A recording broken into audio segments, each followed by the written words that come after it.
ROA 완전 정복 4강. ROA가 높으면 무조건 좋은 기업일까요? 안녕하세요. 봉스 오디오북입니다. 지난 3강에서는 ROA가 높은 기업이 왜 중요한지 공부했습니다.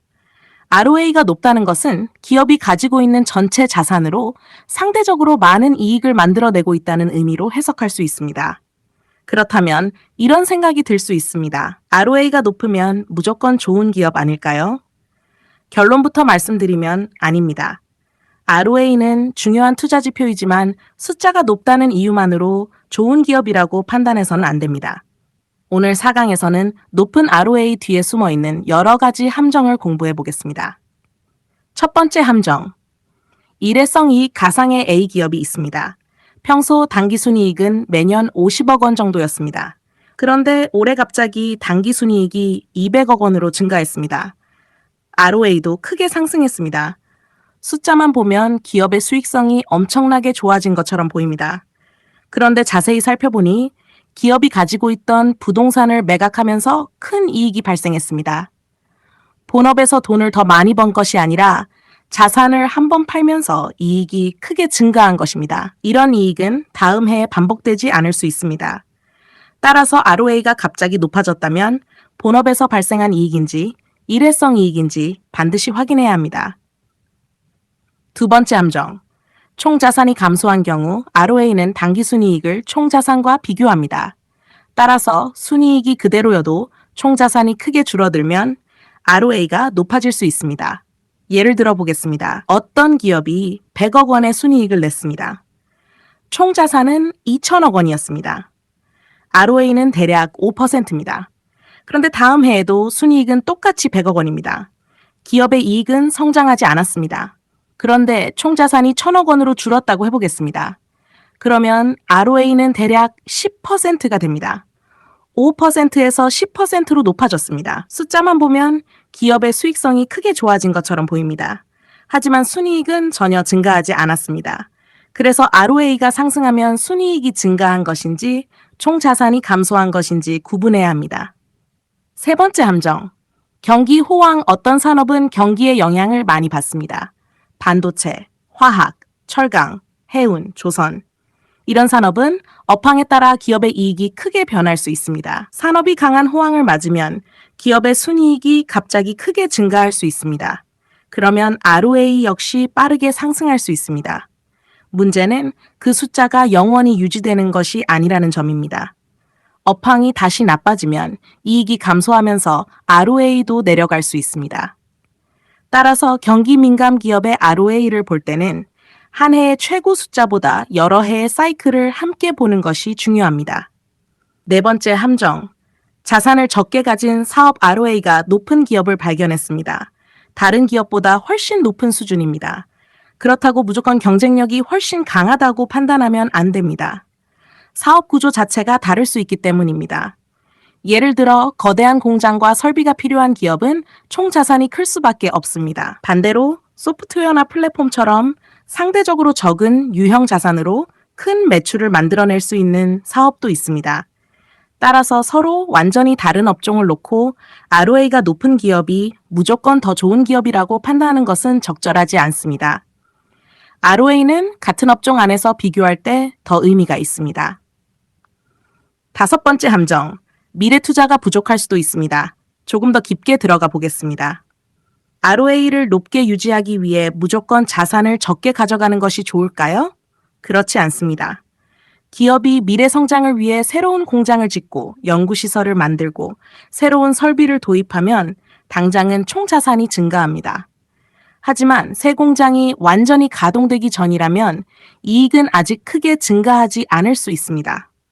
그러면 단기적으로 ROA가 낮아질 수도 있습니다. 그런데 그 투자가 성공한다면 몇 년 뒤에는 더 큰 매출과 이익을 만들어낼 수 있습니다. 따라서 ROA가 낮아졌다는 이유만으로 무조건 나빠졌다고 판단해서도 안 됩니다.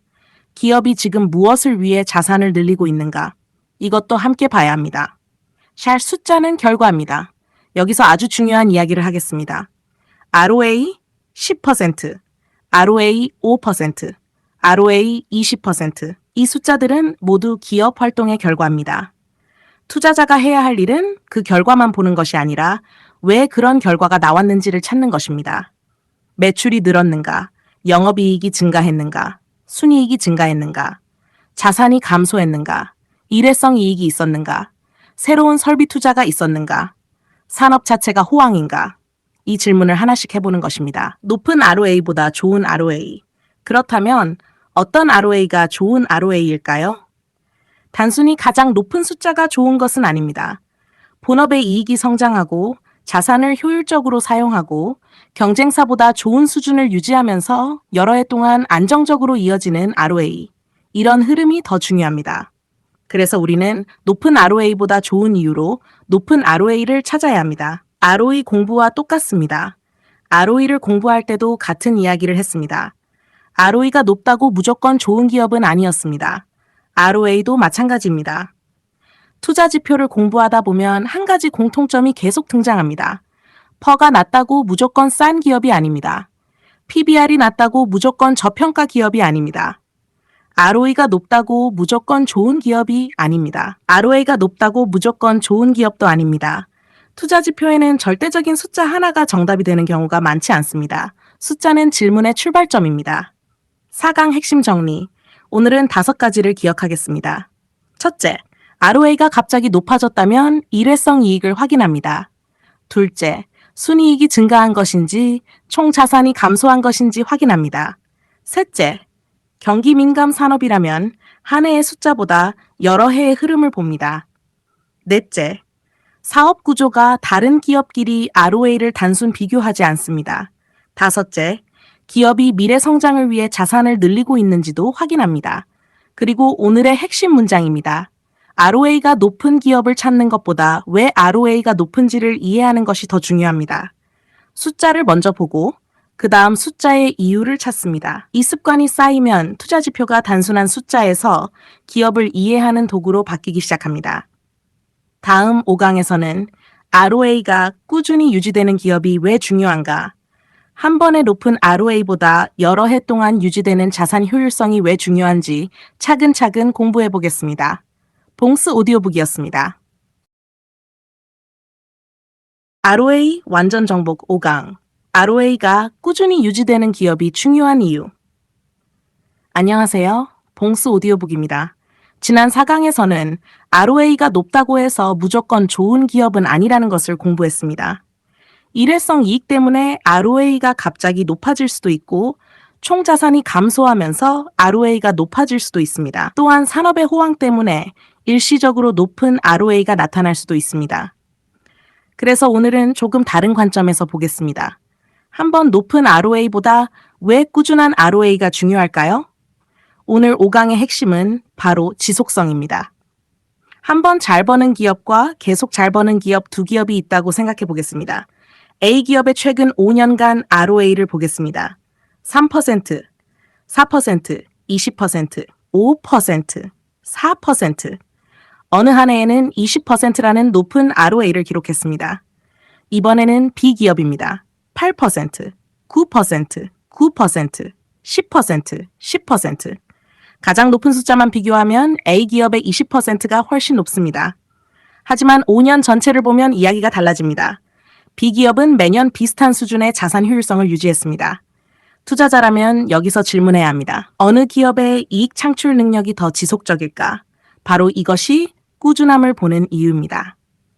꾸준함은 우연일 가능성을 낮춰줍니다. 기업은 한 해 정도는 좋은 실적을 낼 수 있습니다. 산업이 갑자기 좋아질 수도 있습니다. 원재료 가격이 떨어질 수도 있습니다.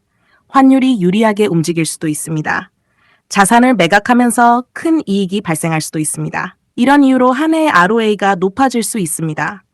하지만 5년, 7년, 10년 동안 경쟁사보다 높은 ROA를 꾸준히 유지하고 있다면 어떨까요? 그때는 단순한 우연보다는 기업 자체의 경쟁력에 이유가 있는지 찾아볼 가치가 커집니다. 꾸준한 ROA 뒤에는 무엇이 있을까요? 첫 번째로 생각할 수 있는 것은 제품 경쟁력입니다. 소비자가 계속해서 그 기업의 제품을 선택한다면 안정적인 매출과 이익을 만들 가능성이 높아집니다. 두 번째는 원가 경쟁력입니다. 경쟁 기업보다 낮은 비용으로 제품을 생산할 수 있다면 같은 자산을 이용하면서도 더 많은 이익을 남길 수 있습니다. 세 번째는 기술력입니다. 쉽게 따라올 수 없는 기술을 가지고 있다면 높은 수익성을 오래 유지할 수도 있습니다. 네 번째는 브랜드와 플랫폼 경쟁력입니다. 강한 브랜드나 플랫폼은 새로운 자산을 계속 크게 늘리지 않고도 매출과 이익을 확대할 가능성이 있습니다. 이런 경쟁력이 실제 숫자로 이어지는지 ROA를 통해 살펴보는 것입니다. 자산이 증가해도 ROA를 유지한다면 여기서 한 단계 더 들어가겠습니다. 어떤 기업의 총 자산이 계속 증가하고 있습니다. 공장을 새로 짓고 설비를 늘리고 사업 영역을 확대합니다. 그런데 ROA가 비슷한 수준을 계속 유지합니다. 이것은 눈여겨볼 만합니다. 왜냐하면 자산이 증가한 만큼 이익도 함께 증가하고 있다는 의미일 수 있기 때문입니다. 예를 들어 보겠습니다. 처음에는 총 자산이 1,000억 원이었습니다. 당기순이익은 100억 원입니다. ROA는 대략 10%입니다. 몇 년 뒤 총 자산이 2,000억 원으로 증가했습니다. 그런데 당기순이익도 200억 원으로 증가했습니다. ROA는 여전히 대략 10%입니다. 기업의 규모가 커졌는데도 자산 효율성을 유지하고 있습니다. 이런 기업이라면 성장하면서도 효율성을 유지하는 이유가 무엇인지 더 깊이 공부해 볼 가치가 있습니다. 반대로 자산은 늘어나는데 이익이 따라오지 않는다면 이번에는 반대입니다. 기업이 계속해서 공장과 설비에 투자합니다. 총 자산은 빠르게 증가합니다. 그런데 이익은 별로 늘어나지 않습니다. 그러면 ROA는 점점 낮아질 수 있습니다. 예를 들어 총 자산이 1,000억 원일 때 순이익이 100억 원이었다면 ROA는 대략 10%입니다. 그런데 총 자산이 2,000억 원으로 증가했는데 순이익은 여전히 100억 원이라고 하겠습니다. 그러면 ROA는 대략 5%로 내려갑니다. 기업의 규모는 커졌습니다. 하지만 자산을 활용하는 효율성은 낮아졌습니다. 여기서 질문해야 합니다. 새로운 투자가 아직 이익으로 연결되지 않은 것일까? 아니면 투자 효율성이 실제로 떨어지고 있는 것일까? 이 차이를 확인하는 것이 중요합니다. ROA가 낮아졌다고 바로 나쁜 것은 아닙니다. 이 부분도 중요합니다.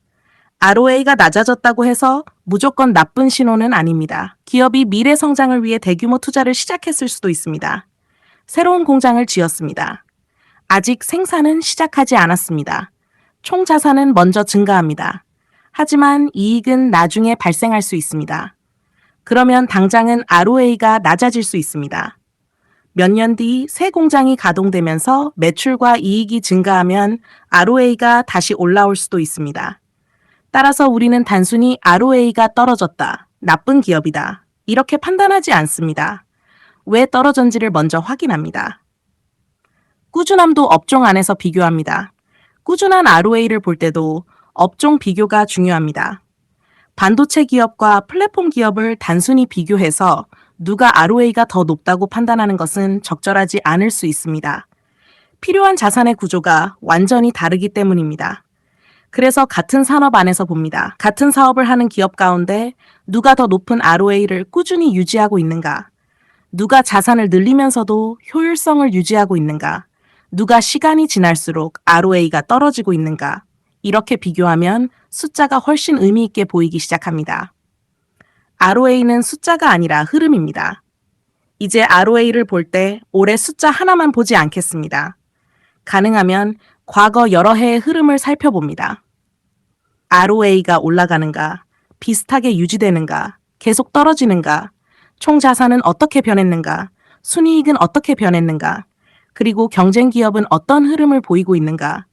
이렇게 보면 ROA는 단순한 숫자가 아니라 기업의 자산 효율성이 움직이는 방향으로 보이기 시작합니다. ROE와 함께 보면 더 재미있습니다. 지난 ROE 공부에서도 꾸준함을 강조했습니다. ROE도 꾸준하고 ROA도 꾸준하다면 조금 더 깊이 살펴볼 가치가 있습니다. 반대로 ROE는 계속 높은데 ROA는 낮은 수준이라면 왜 차이가 발생하는지 자본 구조를 살펴볼 수 있습니다. 부채를 많이 사용하고 있는지, 전체 자산 대비 실제 이익 창출 능력은 어떤지, 이렇게 투자 지표들이 서로 연결되기 시작합니다. 5강 핵심 정리, 오늘은 5가지를 기억하겠습니다. 첫째, 한 번 높은 ROA보다 여러 해 동안 꾸준한 ROA가 중요합니다. 둘째, 꾸준한 ROA 뒤에는 제품, 기술, 브랜드, 원가 경쟁력 같은 기업의 경쟁력이 있는지 확인해 봅니다. 셋째, 총 자산이 증가하면서도 ROA가 유지된다면 이익도 함께 성장하고 있는지 살펴봅니다. 넷째, 총 자산은 계속 증가하는데 ROA가 떨어진다면 새로운 투자가 아직 이익으로 연결되지 않은 것인지 투자 효율성이 떨어지는 것인지 확인합니다. 다섯째, ROA는 한 해의 숫자보다 여러 해의 흐름과 같은 업종의 경쟁 기업을 함께 봅니다. 오늘의 핵심 문장은 이것입니다. 좋은 ROA는 단순히 높은 ROA가 아니라 좋은 이유로 오랫동안 유지되는 ROA입니다. 다음 6강에서는 ROA가 갑자기 높아졌다면 무엇을 확인해야 할까요? 숫자가 갑자기 변했을 때 재무제표에서 무엇부터 확인해야 하는지 실전적인 순서로 공부해 보겠습니다. 봉스 오디오북이었습니다. 완전 정복 6강. ROA가 갑자기 높아졌다면 무엇을 확인해야 할까요? 안녕하세요. 봉스 오디오북입니다. 지난 5강에서는 ROA의 꾸준함이 왜 중요한지 공부했습니다. 한번 높은 ROA보다 좋은 이유로 여러 해 동안 꾸준히 유지되는 ROA가 더 중요하다고 말씀드렸습니다. 그런데 기업을 보다 보면 이런 경우를 만나게 됩니다. 지난해까지 ROA가 5% 정도였는데 올해 갑자기 15%가 됐습니다. 3배 가까이 높아졌습니다. 이럴 때 우리는 어떻게 해야 할까요? 좋은 기업을 찾았다며 바로 좋아해야 할까요? 아닙니다. 우리가 가장 먼저 해야 할 질문은 이것입니다. 왜 갑자기 높아졌을까? 오늘 6강에서는 ROA가 갑자기 상승했을 때 무엇을 확인해야 하는지 순서대로 공부해 보겠습니다. 먼저 ROA의 구조를 떠올립니다. ROA는 당기순이익을 총자산으로 나누고 100을 곱해서 계산합니다. 따라서 ROA가 높아지는 방법은 크게 생각하면 두 가지입니다. 당기순이익이 증가하거나 총자산이 감소하는 것입니다. 물론 실제 기업에서는 두 가지가 동시에 움직일 수도 있습니다. 그래서 ROA가 갑자기 상승하면 가장 먼저 순이익과 총자산 가운데 무엇이 크게 변했는가를 확인합니다. 첫 번째, 당기순이익이 증가했는가 가장 좋은 경우부터 보겠습니다. 기업의 총자산은 크게 변하지 않았습니다. 그런데 당기순이익이 크게 증가했습니다. 왜 증가했는지 확인해보니 제품 판매가 증가했습니다. 매출이 늘었습니다. 영업이익도 크게 증가했습니다. 시장 점유율도 좋아졌습니다. 본업의 경쟁력이 강화되면서 순이익이 증가한 것입니다. 이런 경우라면 ROA 상승을 긍정적으로 살펴볼 수 있습니다. 하지만 여기서도 한 해만 보고 끝내지 않습니다. 앞으로도 이익이 유지될 수 있는지 계속 확인해야 합니다. 두 번째, 영업이익도 함께 증가했는가? 당기순이익이 증가했다고 해서 바로 본업이 좋아졌다고 판단하면 안 됩니다. 그래서 다음으로 영업이익을 확인합니다. 매출도 증가하고 영업이익도 증가하고 당기순이익도 증가했다면 본업의 개선이 ROA 상승으로 이어졌을 가능성을 살펴볼 수 있습니다. 반대로 매출과 영업이익은 거의 변하지 않았는데 당기순이익만 갑자기 증가했다면 다른 이유가 있는지 확인해야 합니다. 세 번째, 일회성 이익은 없었는가? 가상의 봉스 산업이라는 기업이 있습니다. 평소 순이익은 매년 100억 원 정도였습니다. 그런데 올해 갑자기 300억 원이 됐습니다. ROA도 크게 상승했습니다. 그런데 재무제표를 자세히 살펴보니 회사가 가지고 있던 토지를 매각하면서 큰 이익이 발생했습니다. 본업의 경쟁력이 갑자기 좋아진 것이 아닙니다. 토지를 한 번 팔아서 순이익이 크게 증가한 것입니다. 이런 이익은 다음 해에 다시 발생하지 않을 가능성이 있습니다. 따라서 ROA가 갑자기 높아지면 자산 매각, 투자자산 처분, 지분 매각 등 일회성 이익이 있었는지 확인해야 합니다. 네 번째, 총자산이 감소했는가? 이번에는 순이익이 거의 변하지 않았습니다. 그런데 ROA가 크게 상승했습니다. 그렇다면 총자산을 확인합니다. 예를 들어 지난해 총자산이 2천억 원이었습니다. 순이익은 100억 원입니다. ROA는 대략 5%입니다. 올해 순이익도 100억 원으로 비슷합니다. 그런데 총자산이 1,000억 원으로 줄었습니다. 그러면 ROA는 대략 10%가 됩니다. ROA는 2배가 됐지만 기업이 벌어들인 순이익은 증가하지 않았습니다. 그래서 반드시 확인해야 합니다. ROA가 높아진 것이 이익 증가 때문인가? 아니면 자산 감소 때문인가? 5번째, 왜 자산이 감소했는가? 총 자산이 감소했다면 여기서 한 번 더 들어갑니다. 왜 줄었을까요? 불필요한 자산을 정리했을 수도 있습니다. 수익성이 낮은 사업을 매각했을 수도 있습니다. 이런 구조조정이 기업의 효율성을 높이는 과정일 수도 있습니다. 반대로 경영이 어려워서 중요한 자산을 매각했을 수도 있습니다. 기업의 사업 규모 자체가 축소되고 있을 수도 있습니다. 똑같이 자산이 감소했어도 의미는 완전히 다릅니다. 그래서 숫자만 보는 것이 아니라 숫자가 변한 이유를 찾아야 합니다. 6번째, 업황이 갑자기 좋아졌는가? ROA 상승이 기업 자체의 경쟁력 때문이 아니라 산업 전체의 호황 때문일 수도 있습니다. 예를 들어 제품 가격이 크게 상승했습니다. 수요가 갑자기 증가했습니다. 경쟁사들도 동시에 큰 폭의 실적 개선을 보였습니다. 그러면 해당 기업의 ROA도 빠르게 상승할 수 있습니다. 이때는 같은 업종의 다른 기업도 함께 봅니다. 우리 기업만 좋아졌는가? 아니면 업종 전체가 좋아졌는가? 이 질문이 중요합니다. 업종 전체가 동시에 좋아졌다면 기업만의 경쟁력과 산업 호황의 효과를 구분해서 생각해야 합니다. 7번째, 현금도 따라오고 있는가? 이제 조금 더 깊게 보겠습니다. 순이익이 크게 증가했습니다. ROA도 상승했습니다. 그렇다면 영업활동 현금 흐름도 살펴봅니다. 회계상 이익은 증가했는데 실제로 본업에서 들어오는 현금은 계속 좋지 않을 수도 있습니다. 반대로 순이익과 함께 영업활동 현금 흐름도 좋아지고 있다면 조금 더 관심 있게 살펴볼 수 있습니다.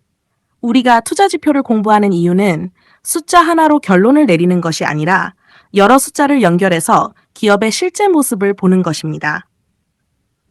8번째, 다음 해에도 유지되는가? 마지막으로 시간을 봅니다. 올해 ROA가 갑자기 높아졌습니다. 그런데 다음 해에 다시 원래 수준으로 내려왔습니다. 그렇다면 일시적인 변화였을 가능성을 생각해 볼 수 있습니다. 반대로 ROA가 상승한 뒤 다음 해, 그 다음 해에도 좋은 수준을 유지하고 있다면 기업의 구조적인 변화가 있었는지 살펴볼 가치가 있습니다. 신제품이 성공했는가? 생산성이 높아졌는가? 수익성이 개선됐는가? 비효율적인 사업을 정리했는가? 경쟁력이 강화됐는가? 이런 이유를 찾아봅니다. 가상의 기업을 분석해 보겠습니다. A 기업의 ROA가 3년 전 5%, 2년 전 5%, 지난해 6%, 올해 15%가 됐습니다. 굉장히 좋아 보입니다. 하지만 바로 결론 내리지 않습니다. 먼저 순이익을 봅니다. 순이익이 크게 증가했습니다. 다음으로 영업이익을 봅니다. 그런데 영업이익은 거의 증가하지 않았습니다. 이상합니다. 조금 더 확인합니다. 회사가 가지고 있던 부동산을 매각하면서 큰 이익이 발생했습니다. 그러면 올해 높은 ROA를 기업의 본업 경쟁력이 갑자기 3배 좋아졌다고 해석하면 안 됩니다. 이것이 바로 숫자의 이유를 확인하는 습관입니다. 반대로 좋은 변화도 있습니다. 이번에는 B기업입니다. ROA가 5%, 6%, 7%, 그리고 10%로 상승했습니다. 매출도 증가했습니다. 영업이익도 증가했습니다. 순이익도 증가했습니다. 영업활동 현금 흐름도 좋아졌습니다. 총 자산은 크게 감소하지 않았습니다. 같은 업종의 경쟁사보다 수익성도 좋아지고 있습니다. 이런 경우라면 ROA 상승 뒤에 실제 사업의 개선이 있는지 더 깊게 공부해 볼 가치가 있습니다. 여기서도 바로 매수하는 것이 아닙니다. 좋은 기업인지 확인하는 다음 단계로 넘어가는 것입니다. 6강 핵심 정리. ROA가 갑자기 높아졌다면 순서대로 확인합니다. 첫째, 당기순이익이 증가했는가? 둘째, 매출과 영업이익도 함께 증가했는가? 셋째, 일회성 이익은 없었는가? 넷째, 총 자산이 감소하지 않았는가? 다섯째, 총 자산이 감소했다면 왜 감소했는가? 여섯째, 기업만 좋아진 것인지 업종 전체가 좋아진 것인지 확인합니다. 일곱째, 영업활동 현금 흐름도 함께 좋아지고 있는지 봅니다. 여덟째, 좋아진 ROA가 다음 해에도 유지되는지 확인합니다. 오늘의 핵심 문장은 이것입니다. ROA가 갑자기 높아졌다면 좋아하기 전에 이유부터 찾습니다. 숫자가 움직이면 우리는 질문합니다. 순이익 때문인가? 자산 때문인가? 본업 때문인가? 일회성 이익 때문인가? 기업의 경쟁력 때문인가? 산업의 호황 때문인가? 이 질문을 하는 순간 ROA는 단순한 퍼센트 숫자가 아니라 기업을 분석하는 도구가 됩니다. 다음 7강에서는 업종마다 ROA를 어떻게 봐야 할까요? 반도체와 제조업처럼 많은 자산이 필요한 산업과 상대적으로 적은 유형 자산으로 사업을 확장할 수 있는 기업의 ROA를 왜 똑같은 기준으로 비교하면 안 되는지 공부해 보겠습니다. 봉스 오디오북이었습니다.